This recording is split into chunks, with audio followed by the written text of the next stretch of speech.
வங்கக்கடலில் உருவாகியுள்ள ஆழ்ந்த காற்றழுத்த தாழ்வு மண்டலம் ஓரிரு மணி நேரத்தில் புயலாக உருவாகிறது. இதுகுறித்து நமது செய்தியாளர் வேதவழி சுயாதீன வானிலை ஆய்வாளர் ஹேமச்சந்திரனுடன் கலந்துரையாடுகிறார். வேதவழி, நீங்கள் தொடரலாம். கார்த்திகா, தற்போது வங்கக்கடலில் இருக்கக்கூடிய உருவாக போகக்கூடிய ஃபெங்கல் புயல் ஓரிரு மணி நேரத்திற்குள்ள ஆழ்ந்த காற்றழுத்த தாழ்வு மண்டலத்திலிருந்து புயலாக வலுவடையும் அப்படின்னு எதிர்பார்க்கப்படுகிறது. தற்போதைய நிலைமையில அது 10 கிலோமீட்டர் வேகத்துல கொஞ்சம் கொஞ்சமாக நகர்ந்து வருகிறது. சென்னையிலிருந்து 340 கிலோமீட்டர் தொலைவில் தற்போது அது நிலை கொண்டிருக்கிறது. என்னடா சென்னையில கனமழை பெய்யும், அதி கனமழை பெய்யும் சொன்னாங்க. ஆனா இப்ப பார்த்தோம்னா மேகக்கூட்டங்கள் இருக்கே தவிர பெருமளவுல மழை இல்லை அப்படின்ற மாதிரியான மக்கள் நினைக்க கூடும். ஆனா அது சென்னையிலிருந்து இன்னும் 340 கிலோமீட்டர் தொலைவில் நிலை கொண்டிருக்கிறது. கொஞ்சம் கொஞ்சமாக 10 கிலோமீட்டர் வேகத்துல நம்மை நோக்கி நகர்ந்து வந்து கொண்டிருக்கிறது. அந்த நகரும் வேகம் அப்படின்றது வரும் நேரத்திலையும் மாறுபடலாம். அது நெருங்கி வரதான் அந்த இன்டென்சிட்டி, தீவிரத்தன்மை அப்படின்னு சொல்லப்படக்கூடியது கொஞ்சம் கொஞ்சமாக அதிகரிப்பதற்கான வாய்ப்பு இருக்கிறது. எப்ப அதிகரிக்கும் அப்படின்னு பார்க்கலாம்னா மாலை நேரத்திற்கு பிறகாக, ஒரு 7 மணி வாக்குக்கு பிறகாக கொஞ்சம் கொஞ்சமாக மிதமான மழையிலிருந்து கனமழை, அதிலிருந்து மிக கனமழை அப்படின்னு சொல்வதான வாய்ப்புகள் இருக்கிறது அப்படின்னு வானிலை ஆய்வாளர்கள் சொல்றாங்க.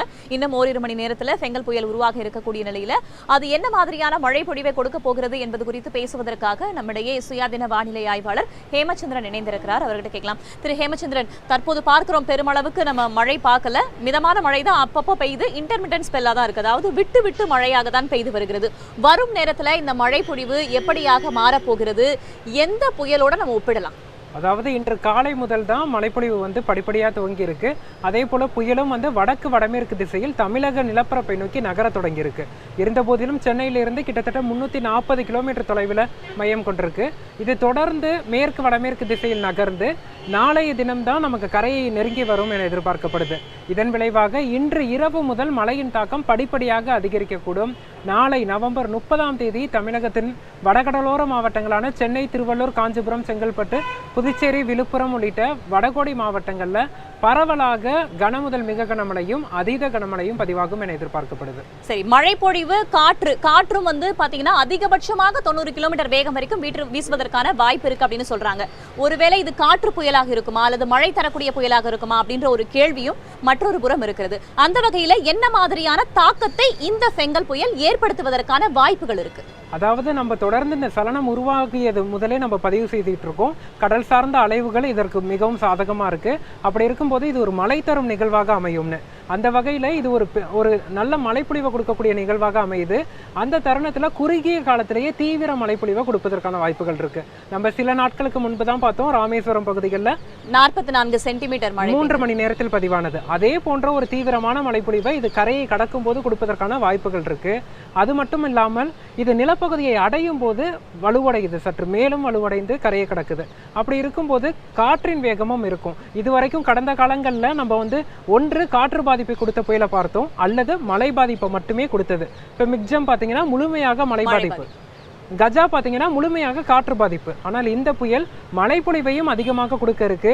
காற்றும் காற்றின் வேகமும் 70 முதல் 80 கிலோமீட்டர் வேகத்திற்கு செல்வதற்கான வாய்ப்புகள் இருக்கு. அந்த அவ்வப்போது வீசக்கூடிய தரைக்காற்று 90 கிலோமீட்டர் அளவிற்கு கரையை கடக்கும் போது செல்வதற்கான வாய்ப்புகள் இருக்கு. அப்படி பார்க்கும்போது மழையை அதிகமாகவும் காற்றை ஒரு மிதமாக ஒரு தாக்கத்தையும் ஏற்படுத்தும் அப்படின்னு எதிர்பார்க்கலாம். சரி, இவருடைய கூற்றுப்படி அதி கனமழை, குறுகிய நேரத்துல மிக கனமழை பெய்வதற்கான வாய்ப்பு இருக்கிறதாக சொல்லியிருக்காரு. அவ்வப்போது காற்றும் இருக்கும். ஆனா இது காற்றை அதிகமாக தரக்கூடிய ஒரு புயலாக அமையாமல் மழையை அதிகமாக தரக்கூடிய ஒரு புயலாக அமையும் அப்படின்றதான் உங்களுடைய கூற்றா இருக்கு.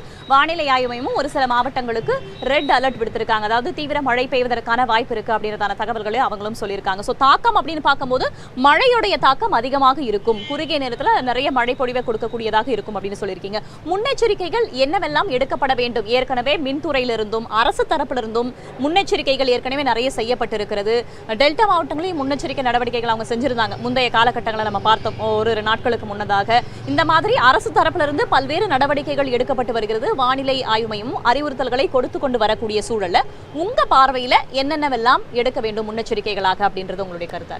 குறிப்பாக சென்னை, திருவள்ளூர், காஞ்சிபுரம், செங்கல்பட்டு, புதுச்சேரி, விழுப்புரம் மாவட்ட மக்கள், கடலூர் மாவட்ட மக்கள் சற்று எச்சரிக்கையாக இருக்க வேண்டும். இந்த புயலை இதற்கு முன்னதாக 2 முறை காற்றழுத்த தாழ்வு மண்டலம் வருது, ரெட் அலர்ட் அறிவிப்புகள் வந்தது. அப்போதெல்லாம் பெரிய மழைப்பொழிவு இல்லை, பெரிய தாக்கம் இல்லை. தற்போதும் அது போல இருக்கும் என்ற நிலையில மக்கள் இருக்க வேண்டாம். இது ஒரு தாக்கத்தை ஏற்படுத்தக்கூடிய ஒரு புயல், அதுவும் புயலாகவே கரையை கடக்குது அப்படிங்கிறத மக்கள் புரிந்து கொள்ள வேண்டும். அச்சப்படவோ பீதியடையவோ தேவையில்லை. அதே நேரத்தில் ஆக்கப்பூர்வமான முன்னேற்பாடுகளை மக்கள் எடுக்க வேண்டும். குறிப்பாக பார்த்தோம்னா மின் இணைப்பு துண்டிக்கப்படுவதற்கான வாய்ப்புகள் இருக்கு, மரங்கள் சாய்வதற்கான வாய்ப்புகள் இருக்கு. மழைப்பொழிவு அதிகமாக பதிவாகி காற்றும் அதிகரிக்கும் போது மரங்கள் அதாவது கிளைகள் முறிவதற்கும் மரங்கள் சாய்வதற்கும் வாய்ப்புகள் இருக்கு. வாகனங்களை மரத்திற்கு அடியில் நிறுத்த வேண்டாம். அதே போல மின் இணைப்பு துண்டிக்கப்படும் நிலையில தேவையான குடிநீர் அதே போல மற்ற மின்சார சாதனங்கள்லாம் சற்று அதற்கு தேவையான முன்னேற்பாடுகளை எடுத்துக்கொள்வது நல்லது. இது போன்ற ஒரு நாளைய ஒரு தினம் 2 நாட்களுக்கு தேவையான முன்னேற்பாடுகளையும் மக்கள் நாளைக்கு தேவையின்றி வெளியில் செல்வதை தவிர்க்க வேண்டும். சென்னை, திருவள்ளூர், காஞ்சிபுரம், செங்கல்பட்டு, புதுச்சேரி, விழுப்புரம் மாவட்ட மக்கள் வெளியில் செல்வதை தவிர்க்க வேண்டும். கடல் கொந்தளிப்பும் கடல் சீற்றமும் அதிகமா இருக்கும். படகுகள் ஒன்றோடு ஒன்று இணைந்து சேதமடைய வாய்ப்பு இருக்கு. கடல் சீற்றம் அதிகமாகி தண்ணீர் ஊருக்குள் புகுவதற்கும் வாய்ப்புகள் இருக்கு. அப்ப கடலோர கிராம மக்களும் எச்சரிக்கையாக இருக்க வேண்டும். படகுகளை மீனவர்கள் பாதுகாப்பான இடங்கள்ல நிறுத்தி வைப்பது நல்லது. சரி, முன்னெச்சரிக்கை நடவடிக்கைகள் பத்தியும் சொல்லியிருக்காரு. ஏற்கனவே அரசு தரப்புல இருந்தும் வானிலை ஆய்வு மையம் தரப்புல இருந்தும் எச்சரிக்கை விடுக்கப்பட்டிருக்கு. மின்துறை தரப்புல இருந்து பல்வேறு நடவடிக்கைகளும் எடுக்கப்பட்டிருக்கு. இவ்வாறான சூழல்ல இவர் தரப்புல இருந்து குறுகிய நேரத்தில் அதிக மழை பெய்வதற்கான வாய்ப்பு இருக்கிறது அப்படின்னு அவருடைய வியூவை அவர் சொல்லியிருக்காரு. அதனால அதற்கேற்றவாறு முன்னெச்சரிக்கைகளை எடுத்துக்கொள்வது நல்லது என்பதான ஒரு கருத்தையும் அவர் தெரிவிச்சிருக்காரு.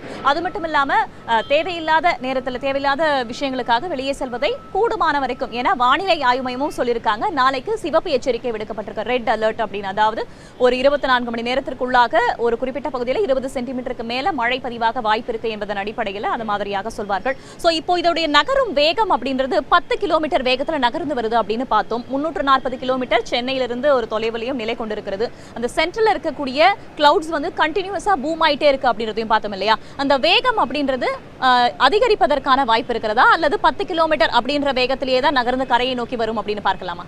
இன்று மாலை முதல் இதன் வேகம் 15-18 கிலோமீட்டர் என படிப்படியாக அதிகரிக்கும்.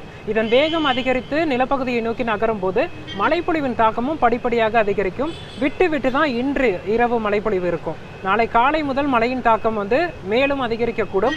குறிப்பாக பார்த்தோம்னா இந்த புயல் நகர்ந்து வரும்போது, புயல் கரையை கடக்கும் போது குறுகிய காலத்துல அதீத மழைப்பொழிவு கொடுப்பதற்கான வாய்ப்புகள் இருக்கு. சென்னை, திருவள்ளூர், காஞ்சிபுரம், செங்கல்பட்டு, புதுச்சேரி பகுதிகளில். இதன் காரணமாக இந்த தாழ்வான பகுதிகளில் இருப்பவர்கள் சற்று எச்சரிக்கையாக இருக்க வேண்டும். நீர்நிலைகளுக்கு அருகில் வசிப்பவர்களும் சற்று எச்சரிக்கையாக இருப்பது நல்லது. நாளைய தினம் பாதுகாப்பான இடங்களுக்கு இருப்பதும் நல்லது. ஓகே, நீர்நிலைகள் அப்படின்னு பொறுத்த மட்டும் சென்னையில் இருக்கக்கூடிய நீர்நிலைகள்ல சில நீர்நிலைகள்ல நீர் குறைவான அளவு தான் இருக்குது அப்படின்றதையும் பார்க்கிறது முக்கியமான விஷயமா இருக்கிறது. இன்னொரு ஒரு விஷயம், இதுக்கு முன்னாடி இந்த சிஸ்டம் நகர்ந்து வரும்போது திரு பாலச்சந்திர அவர்கள் தென்மண்டல வானிலை ஆய்வு மையத்தில் சொல்லும் போதும் விண்ட் ஷியர் இருந்துச்சு, அந்த மாதிரியான சில பிரச்சனைகளால சரியான உருவம் அப்படின்றது வராம இருந்துச்சு என்பதான காரணங்களை சொல்லியிருந்தார் இல்லையா? இனி வரக்கூடிய நேரத்தில் ஏதேனும் இடையூறுகள் அந்த சைக்ளோனிக் ஸ்டோம் புயல் அப்படின்றத வலுவிழக்க செய்வதற்கோ அல்லது அதோடைய பாதையை கொஞ்சம் நிலைகுலைய செய்வதற்கோ பாதையை மாற்றுவதற்கான ஏதேனும் இடையூறுகள் தென்படுகின்றனவா? அதாவது நேற்று கடந்த 2 நாட்களாகவே பல்வேறு இடையூறுகள் இருந்தது. அதாவது காற்று முறிவு என்று சொல்லக்கூடிய விண்சியர் மற்றும் அரேபிய உயரழுத்தம், பசிபிக் உயரழுத்தம், மேலும் மேற்கத்திய இடையூறு, மேற்கத்திய தாழ்வு நிலை என பல்வேறு இடையூறுகள் கடந்த 2 நாட்கள் இருந்தது. இதனால ஒரே இடத்துல புயல் மையம் கொண்டிருந்ததையும் பார்க்க முடிந்தது. ஆனால் தற்போது அனைத்து காரணிகளும் சாதகமாக மாறி இருக்கு. காற்று முறிவும் சாதகமாக. அதோடைய நகர்வை பத்தி நம்ம இன்னும் பேச வேண்டியது இருக்கு. முன்னதாக முன்னெச்சரிக்கைகள் என்னவெல்லாம் எடுக்கப்பட வேண்டும் என்று அவர் பேசும்போது கடல் சீற்றம் பத்தி பேசியிருந்தாரு. கடல் சீற்றம் அதிகமாக காணப்படும் என்பது குறித்து ஏற்கனவே டெல்டா மாவட்டங்களையும் ஆங்காங்கே கடல் சீற்றம் நேற்று முன்தினம் எல்லாம் இருந்ததை பார்த்தோம். தற்போது சென்னையில காசிமேட்ல கடல் சீற்றம் அதிகமாக இருப்பதாக தகவல் தெரிவிக்கப்பட்டிருக்கிறது. கூடுதல் விவரங்களை வழங்குவதற்காக களத்திலிருந்து நம்முடைய செய்தியாளர் ராஜ்குமார் இணைந்திருக்கிறார். அவரிடம் கேட்கலாம். ராஜ்குமார், நீங்கள் இருக்கக்கூடிய பகுதியில் கடல் சீற்றம் அப்படின்றது அதிகரித்து காணப்படுகிறது. கடற்படை தரப்பிலிருந்தும் அரசு தரப்பிலிருந்தும் என்னென்ன அறிவுறுத்தல்கள் மீனவர்களுக்கு கொடுக்கப்பட்டிருக்கிறது? மீனவர்கள் முன்னெச்சரிக்கை நடவடிக்கைகளாக என்னென்ன விஷயங்கள் எல்லாம் அந்த பகுதியில் எடுத்துட்டு வராங்க? கூடுதல் விவரம் என்ன?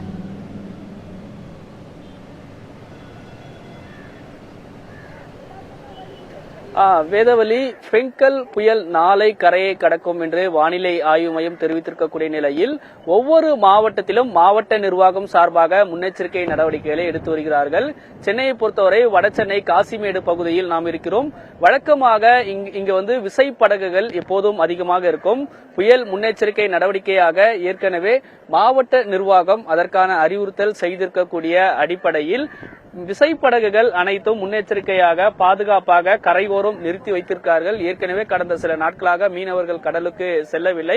காற்றினுடைய வேகம் அதாவது 90 கிலோமீட்டர் வேகம் நாளை இருக்கும் என்ற காரணத்தால் விசைப்படகுகளும் அதே போன்று மீன்பிடி உபகரணங்கள் அனைத்துமே பாதுகாப்பாக வைத்திருக்கிறார்கள். அது மட்டும் இல்லாமல் மீன்வளத்துறை சார்பாக மீனவர்களுக்கு அறிவுறுத்தல் செய்யப்பட்டிருக்கிறது. கடலுக்கு உள்ளே செல்ல வேண்டாம் என்றும் அவர்களுடைய படகுகள் அனைத்தும் பாதுகாப்பாக நிறுத்தி வைக்க வேண்டும் என்று அறிவுறுத்தல் செய்திருக்கிறார்கள். தொடர்ந்து கடல் சீற்றம் அதிகமாகவே இருக்கிறது. இதை ஒட்டி மீனவர்கள் பாதுகாப்பான இடத்தில் இருப்பதற்கான நடவடிக்கையை அறிவுறுத்தி இருக்கிறாங்க. எப்போதுமே இந்த இடத்தில் புயல் அதே போன்று பருவமழை நேரத்தில் தங்களுடைய படகுகளை பாதுகாப்பாக இருக்க வேண்டும், மீன்பிடி உபகரணங்கள் பாதுகாப்பாக வைக்க வேண்டும் என்ற ஒரு நடவடிக்கையில் மீனவர்களும் தற்பொழுது ஈடுபட்டிருக்கிறார்கள். இங்கு சென்னையை பொறுத்தவரை மீன்வளத்துறை சார்பாக மீனவர்களுக்கு உதவிகள் தேவைப்பட பட்சத்தில் அதற்கு உதவுவதற்கான நடவடிக்கையும் அவர்கள் அறிவுறுத்திருக்கிறார்கள். எனவே அதன் அடிப்படையில் தற்பொழுது முன்னெச்சரிக்கை நடவடிக்கையாக அனைத்து படகுகளும் கரையோரம் பாதுகாப்பாக நிறுத்தி வைத்திருக்கிறார்கள். மேலும் இந்த இடத்தில் கடல் சீற்றம் அதிகமாக இருக்கக்கூடிய காரணத்தால் பொதுமக்கள் யாரும் வரவேண்டாம் என்று அறிவுறுத்தல் செய்திருக்கிறார்கள். குறிப்பாக கடல் சீற்றம் பார்வையிடவும் செல்ஃபி எடுக்க போன்ற நடவடிக்கையில் இருக்க வேண்டாம் என்று காவல்துறை அறிவுறுத்தி சில இடங்களில் ரோந்து பணிகளிலும் காவல்துறையினர் தீவிரமாக ஈடுபட்டு வராங்க. வேதவழி. மீன்வளத்துறை சார்பாகவும் முன்னெச்சரிக்கை நடவடிக்கைகள் எடுக்கப்பட்டிருக்கிறது. மீனவர்களும் அதற்கான முன்னேற்பாட்டு பணிகளில் ஈடுபட்டு வருகிறார்கள். தகவல்களுக்கு நன்றி ராஜ்குமார்.